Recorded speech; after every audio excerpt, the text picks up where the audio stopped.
ஐயா நித்யானந்தம், இந்த ஒரு மாபெரும் இயக்கம் 53 ஆண்டுகளை கழிந்திருக்கிறது. அந்த பயணத்தில் ஏராளமான தடைகள், கொஞ்சம் நெஞ்சம் கிடையாது. பயணத்தில் ஏற்பட்ட சிக்கல்கள், பயணத்துக்கு ஏற்பட்ட மிரட்டல்கள், கட்சியை உடைப்பதற்கான நடந்த சதிகள், துரோகங்கள் எல்லாவற்றையும் தாண்டி தான் வந்திருக்கு. இன்றும் அது பல அனர்த்தங்களையும் துன்பத்தையும் சந்தித்து கொண்டு தான் இருக்கிறது. சொல்லுங்கள். ஏன் என்ற கேள்வி நிகழ்ச்சி ஜெயா தொலைக்காட்சி நேயர்களுக்கு என்னுடைய வணக்கத்தை தெரிவித்துக் கொள்கின்றேன். இந்த தீர்வை தேடி நிகழ்ச்சியில் எது இருந்தால் தீர்வு அடைய முடியும் என்பதுதான் ஏன் என்ற கேள்வி. ஆமாம், ஏன் என்ற கேள்வி இருக்கட்டும். சரி, நீங்கள் தீர்வை தேடுவது என்பது எது தீர்வாகும் என்று சசிகலா அம்மையாருடைய அறிக்கையை இன்று படித்து விட்டால் எது தீர்வு என்று நமக்கு தெரியும். கண்டிப்பாக கண்டிப்பாக. எம்ஜிஆர் அவர்களும் ஜெயலலிதா அம்மையார் அவர்களும் எப்படி ஆட்சி செய்தார்கள், எப்படி பல விஷயங்களை தீர்வு கொடுத்தார்கள் என்பதை படித்தாலே சிறப்பான ஆட்சியை எந்த கட்சி வேண்டுமானாலும் கொடுக்கலாம். எல்லாமே ப்ராக்டிக்கலாக தான் சொல்லியிருக்காங்க. ஆமாம், எதுவுமே மித்து கிடையாது, பொய் கிடையாது, எதுவுமே கூட குறைச்சலும் கிடையாது.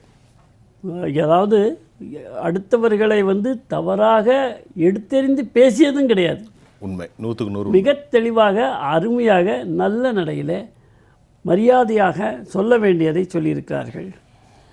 என்னன்னா, அந்தம்மா இந்த ஆட்சியில் நம்ம என்ன எதிர்பார்க்க முடியும்?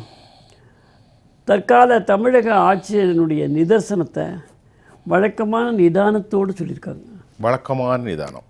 அவர் எப்பவுமே நிதானமாக தான் பேசுவாங்க. அந்த நிதானத்தை கடைபிடித்திருக்கிறார்கள். இந்த ஆட்சியின் நிதர்சனத்தை எடுத்து காட்டியிருக்கிறார்கள். இதை பார்த்தால் கொதிக்காத மனிதர்கள் இருக்க முடியாது. அவர்களுக்கு உள்ளத்தில் எவ்வளவு கொதிப்பு இருந்து அவருடைய இயல்பின் காரணமாக இதை எவ்வளவு நிதானமாக சொல்லியிருக்கிறார்கள் என்பதை நாம் பார்க்க வேண்டும். அவருடைய இயற்கை அப்படிதான். இயல்பான நிலையிலே கொதிப்பு மனதிலே இருந்தாலும் கூட இயல்பான நிலை நாம் மக்கள் மத்தியிலே பேசுகிறோம். அதற்கென்று ஒரு மரியாதை இருக்கிறது என்பதை உணர்ந்து கட்டுப்பாட்டுடன் பேசியிருக்கின்றார்கள். ஆனால் இதை முழுவதும் படித்து பார்த்தால் எவ்வளவு மனம் கொதிக்கிறது என்பது நமக்கு வெளிப்படையாக தெரிகிறது. கிட்டத்தட்ட 32 நிமிஷத்துக்கு மேலே வந்திருக்கு. ஆமாம், அதாவது கருணாநிதியினுடைய துரோகத்தை தொடர்ந்து சொல்லியிருக்காரு. அது தொடர்கதையாக இன்றைக்கும் நீடித்து கொண்டிருக்கிறது. அதே மரபு தானே வந்து கொண்டிருக்கிறது. மரபு வழி வருகின்ற போது அந்த மரபியல் இருக்கத்தான் செய்யும். வற்றிய பாலியல் கதிர் முற்றிய சென்னலா குலுங்கும் இருக்காது. சாக்கடை சேற்றில் சந்தனம் கம்பழுமா? முடியாது. அதனால் அந்த மரபு தான் அப்படியே தொத்திக்கிட்டு வந்துக்கிட்டு இருக்கு. இப்போ இதில் என்னென்னா, மருத்துவக் கல்லூரி, பொறியியல் கல்லூரி, சத்துணவு என்பது என்ன? முதலிலே அவர்கள் சசிகலா அம்மையார் பேசியது, எம்ஜிஆர் எதை தொட்டார் என்று சொன்னால் குழந்தைகளை தொட்டார்.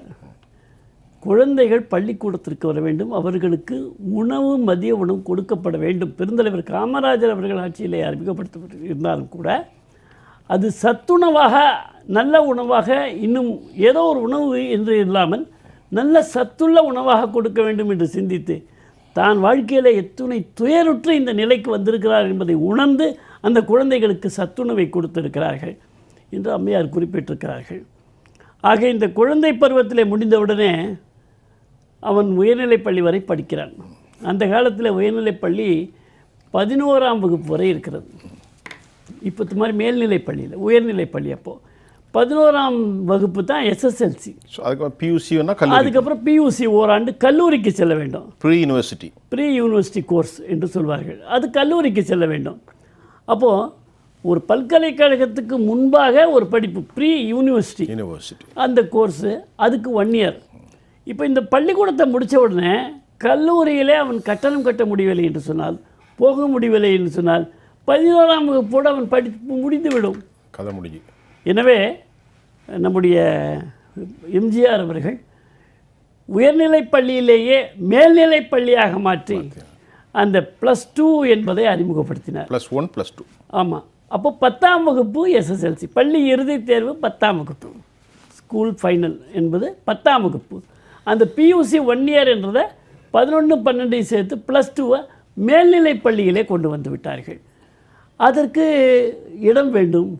பள்ளி எப்படி அந்த கல்லூரி மாணவர்களையும் சேர்த்து, அதாவது ஓராண்டு கல்லூரியிலே படிக்கக்கூடிய மாணவர்களையும் சேர்த்து அந்த மேல்நிலைப் பள்ளியிலே, அந்த உயர்நிலைப்பள்ளி கட்டிடத்தில் மேல்நிலைப் பள்ளியை நடத்த வேண்டும் என்று சொல்லி அதற்காக நிதி ஒதுக்கினார்கள். மாநகராட்சி பள்ளிகளுக்கு ஏறத்தாழ 5 கோடி அந்த காலத்தில் நிதி ஒதுக்கி மாநகராட்சி பள்ளிகளை மேம்படுத்தினார்கள். குழந்தை பருவத்திலே அவர்கள் சுத்தமாக இருக்க வேண்டும், சிறப்பாக படிக்க வேண்டும், அதுதான் பசுமரத்து ஆணி போல பதியும் என்பதை உணர்ந்த காரணத்தினால மாநகராட்சி பள்ளிகளுக்கு 5 கோடியும் +2 வரை மேல்நிலை பள்ளிகளுக்கான நிதியையும் ஒதுக்கி பிறகு கல்லூரிக்கு படிக்கலாம் என்ற அளவில் கொண்டு போனார்கள். ஏறத்தாழ 5 கோடி மக்கள் 4 கோடியே 84 மக்கள் தொகை கொண்ட தமிழ்நாடு அன்றைக்கு அந்த மக்களுக்கு இங்கே இருக்கக்கூடிய இந்த 8 கல்லூரியோ 10 கல்லூரியோ இவைகளெல்லாம் போதுமானதா? அதாவது பொறியியல் கல்லூரி 6 தான். ஆமாம், 6 தான். மெடிக்கல் காலேஜ் 8 தான். அதான் சொல்கிறேன். அரசு உதவி பெறும் அதான் குறிப்பிட்ட புள்ளி விவரமாக சொல்லியிருக்காங்க. மறுத்து பேசணும்னா மறுத்து பேசட்டும், மந்திரி அப்படி கிடையாதுன்னு சொல்லட்டும். அன்றைக்கு போட்ட விதை 544 கல்லூரியாக இந்தியாவில் அதிக பொறியியல் கல்லூரி. ஆமாம், கல்லூரி மட்டும் இல்லை, பொறியியலிலே அதிகமாக படித்த பொறியியலாளர்கள் தமிழகத்திலே தான் இருக்கிறார்கள். மருத்துவத்திலே அதிகமாக படித்தவர்கள் தமிழகத்திலே தான் இருக்கிறார்கள். இவையெல்லாம் யார் கொண்டு வந்தது? அமெரிக்காவிலும் யூரோப்பிலும் இன்னைக்கு பணியாற்றவர்கள் யார்? அவர்கள் தான், நம்முடைய தமிழர்கள் தான் படிக்கிறார்கள். எந்த காலத்திலிருந்து படிக்க துவங்கினார்கள்? எப்படி? எம்ஜிஆர் அவர்களுடைய காலத்தில். ஆமாம். ஏனென்றால் அவர் தனியார்களுக்கு ஒரு 35 கல்லூரிகளை கொடுத்தார்கள். ஏனென்றால் அரசாங்கம் மட்டுமே செய்ய முடியாது, 2 பேருமே சேர்ந்து செய்யலாம் என்ற அளவில் மிக அதிக அளவில் கல்லூரி, மருத்துவக் கல்லூரிகளும் பொறியியல் கல்லூரிகளும் நல்ல உணவாக கொடுத்து குழந்தை பருவத்திலேயே அவர்களுக்கு சத்தையும் கொடுத்து தயார் செய்தார்கள். வருங்கால சமுதாயத்தை பற்றி சிந்தித்தார்கள். அந்த குழந்தைகளுக்கு உரித்தான ஒரு கண்ணியத்தையும் கொடுத்தார். ஆமாம், அதைத்தான் அந்த அம்மையார் அழகாக ஒவ்வொரு வரியும் பொன்னேட்டில் பதிக்க வேண்டியது. அதாவது சொல்லுக சொல்லில் பயனுடைய, சொல்லற்க சொல்லில் பயனில்லா சொல் என்பது போல் அந்த அறிக்கை இருக்கிறது. தேவையில்லாத சொல் ஒன்றுமே கிடையாது, எல்லா சொல்லும் பயனுடைய சொல்லாக இருக்கிறது அம்மையாருடைய சொற்கள். அந்த அளவில் கிராமப்புறத்தை சுற்றியே தான் எம்ஜிஆர் அவர்களுடைய அத்தனை திட்டங்களும் அமைந்தன. ஏனென்றால் இந்தியா கிராமத்தில் வாழ்கிறது. மகாத்மா காந்தியடிகள் கூட சொன்னார்கள், கோ பேக் டு வில்லேஜஸ் என்று சொன்னார்கள். ஆனால் இந்திரா காந்தி போன்றவர்கள் ஷோ பேக் டு வில்லேஜஸ்ன்னு சொல்லி முதுகை காண்பித்து விட்டார்கள். போகச் சொன்னால் முகத்தை கொண்டு நேராக போக என்று சொன்னால் கோ பேக் டு வில்லேஜ் சொன்னால் ஷோ பேக் டு வில்லேஜ் என்பது தான் காங்கிரஸ் இதுவரை செய்திருக்கிறது. அதனால் அவர்களுக்கு அந்த எஸ்எஸ்எல்சி 11 வகுப்பு, அந்த 12 பியூசி ஒரு சேர்த்து, அது மட்டுமல்லாமல் எம்ஜிஆருடைய அவர்களுடைய ஆட்சியும் ஜெயலலிதா அம்மையாருடைய ஆட்சியும் செயல்படுகின்ற ஆட்சியாக இருந்தது. இன்றைய ஆட்சி எப்படி இருக்கிறது என்பதை அவர்கள் சொல்லுகின்ற பொழுது செயல்படாத ஆட்சி என்று மரியாதையாக சொல்லிக்கிறார்கள். என்னை போன்றவர்கள் சொன்னால் அது செயல்படுகின்ற ஆட்சி என்றால் இது செத்து போன ஆட்சி, அவ்வளோதான் சொல்ல முடியும். இது ஆட்சியாக நடக்கிறது. என்ன நடக்குது இங்கே? காட்டாட்சி தர்பார். பெண்கள் சுதந்திரமாக நடமாட முடியவில்லை. அண்ணா பல்கலை போன்ற தலைமையிலே, தமிழகத்தினுடைய தலைநகரிலே, கிண்டி ராஜ்பவன் பக்கத்திலே இருக்கக்கூடிய இடத்துல, மந்திரிகளெல்லாம் தங்கக்கூடிய வீட்டிற்கு பின்னாலே இப்படிப்பட்ட பெண்களுக்கான ஒரு பாலியல் பலாத்காரமும் மற்றதெல்லாம் நடந்து கொண்டிருக்கிறது. இது என்ன சமுதாயம்? இது என்ன ஆட்சி?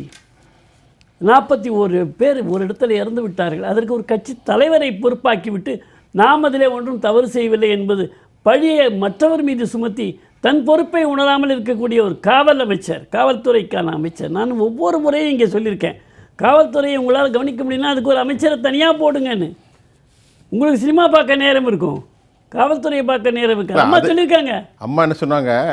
நானும் அக்காவும் இணைந்து பணியாற்றுகின்ற காலத்தில் இரவு 2 மணி வரைக்கும் எங்களுக்கு இந்த வேலையை பார்க்கத்தான் இருக்கும். சினிமா பார்த்து அதை எக்ஸ்தலத்தில் பதிவு செய்கிற வேலை இல்லை, கிடையாது. இவர்கள் சினிமா பார்ப்பதை ஒப்புதல் வாக்கு மூலமாக கொடுத்து எப்படி சினிமா பார்க்கறதுக்கு இவர்களுக்கு நேரம் கிடைத்தது? இப்படி சட்டம் ஒழுங்கு கெட்டு கிடக்கிறது, பறக்கிறது என்று சொல்லுகிறார்கள். சட்டம் ஒழுங்கு பறக்கிறது. விமானத்தில் பறக்கிறதா, ஜெட் விமானத்தில் பறக்கிறதா என்று தெரியவில்லை, அந்த அளவுக்கு பறக்கிறது. ஆக இந்த தூங்கும் சர்க்காருக்கு பெரிய திண்டுக்கல் பூட்டை போட்டு மக்கள் மாற்றம் காண வேண்டும்.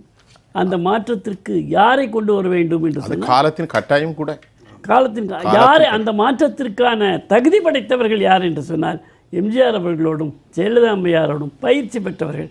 நான் உறுதி கூறுகிறேன், எங்களுடைய ஆட்சிக்கு வந்தால் இவைகளெல்லாம் மொத்தமாக மாற்றப்படும் என்று எத்தனை துணிச்சல் இருந்தால். ஒரு கட்சி கூட தன்னிடத்தில் பின்பக்கத்தில் இல்லை, கட்சிகளை இணைக்க வேண்டும் என்று பாடுபட்டு கொண்டிருக்கிறார். அப்படிப்பட்ட அவர் சொல்ல முடியும் என்று சொன்னால் அவருடைய அனுபவம், ஏற்கனவே கட்சியை இணைத்திருக்கிறார்கள், அந்த நம்பிக்கை இன்னும் அவருக்கு நீடித்து கொண்டிருக்கிறது. எனவே அவரை வாழ்த்துகிறேன், வரவேற்கிறேன். அரசியலுக்கு வேகமாக வாருங்கள், மக்கள் மத்தியிலே செல்லுங்கள். மகிழ்ச்சியாக இருக்கிறது. நான் ரொம்ப சுருக்கமாக அப்புறம் அது தப்பு இல்லை. நம்ம தான் 16 வயதினிலே 17 பிள்ளையம்மா, தாலாட்டு பாடுகிறேன் தாயாகவில்லையம்மா. ஜெயலலிதா அம்மையாருடைய திரைப்படத்தில் பாடிய ஒரு பாடல், அற்புதமான பாட்டில். ஆமாம். அப்போது இவர்கள் நடிப்பினையும் கொடுத்தார், படிப்பினையும் கொடுத்துருக்கிறார். என்ன படிப்பினை கொடுத்தார்? எல்லோரும் என்னென்னமோ பேசுகிறோம், பெண்களுக்கான உரிமை, பெண்களுக்கான மரியாதை, பெண்கள். ஆனால் ஒரு பெண் பொது இடத்திலே தன் குழந்தைக்கு பால் ஊட்ட வேண்டும் என்று சொன்னால் எங்கே போய் கொடுப்பார்கள்? அது சொல்லி மாளாது சார். அந்த திட்டத்திற்கு, அந்த பால் ஊட்டுவதற்கு என்று தனியறை பொது இடங்களிலே அமைய வேண்டும். இந்த மாதிரி ஒரு திட்டலாம். இதை எம்ஜிஆர் அவர்கள் கொண்டு வந்த திட்டங்களுக்கு தொடராக அவரை மிஞ்சக்கூடிய அளவு, குருவை மிஞ்சிய சிஷியன் குழந்தை திட்டம். ஆமாம். இல்ல அதெல்லாம் இந்த 2 திட்டங்களும் கண்கள்ல கண்ணீர் வரும். அந்த இந்த 2 திட்டத்தையும் நினைச்சு பாருங்க, சிந்திக்க முடியாது, நினைச்சு பாருங்க. எல்லாராலையும் சிந்திக்க முடியாது. உண்மையிலேயே அவர்களுக்கு என்று பிள்ளை கிடையாது. ஆனால் இந்த நாட்டு மக்கள் எல்லாம் அவருடைய பிள்ளைகளாக ரசித்து, அவருடைய வழியிலே வந்தவர்களாக பெண்களை மதித்து, குழந்தைகளுக்கு பால் கொடுக்கின்ற பொழுது எவ்வளவு பாதுகாப்பு தேவை இருக்குது, மறைவு தேவை இருக்கிறது உணர்ந்து மனிதாபிமானத்தோடு நடந்த ஒரு தலைவர். நீங்க இவ்வளவு நேரம் பேசுனதுல அந்த ஒரே ஒரு செய்தி இருக்கு பாருங்க. அத மாதிரி திரையில் நடிக்க தெரிந்த அவர்களுக்கு மக்கள் கொடுத்த அதிகாரத்தில் நடிக்காமல் உண்மையோடு படிப்பினையும் கொடுத்தார், படிப்பினையும் கொடுத்தார். அந்த அளவுக்கு இருக்கிறாங்க. இன்னொரு சிறிய செய்தி, நான் இந்த மாதிரியான விஷயங்களை அம்மா அவர்களோடு பேசியதை சிலரிடம் பேசியிருக்கிறேன், சில கட்சி தலைவர்களிடம் பேசியிருக்கேன். எல்லோரும் முழு ஆதரவை கொடுத்திருக்கிறார்கள். மாற்றுக் கட்சியில் ஐஜேகே என்று சொல்லுங்கள், அவர் மிகவும் பார்வேந்தர் அவர்கள் பாராட்டினார்கள். நான் சந்திக்க வேண்டுமானாலும் ஏற்பாடு செய்கிறேன், நாம் எல்லாம் சந்தித்து இந்த திராவிட முன்னேற்ற கழகத்தை தூக்கி எறிய வேண்டும் என்று அவரோடு பேசியிருக்கிறேன். அதனால் மக்கள் நிச்சயமாக இந்த ஆட்சியை அகற்றுவார்கள்.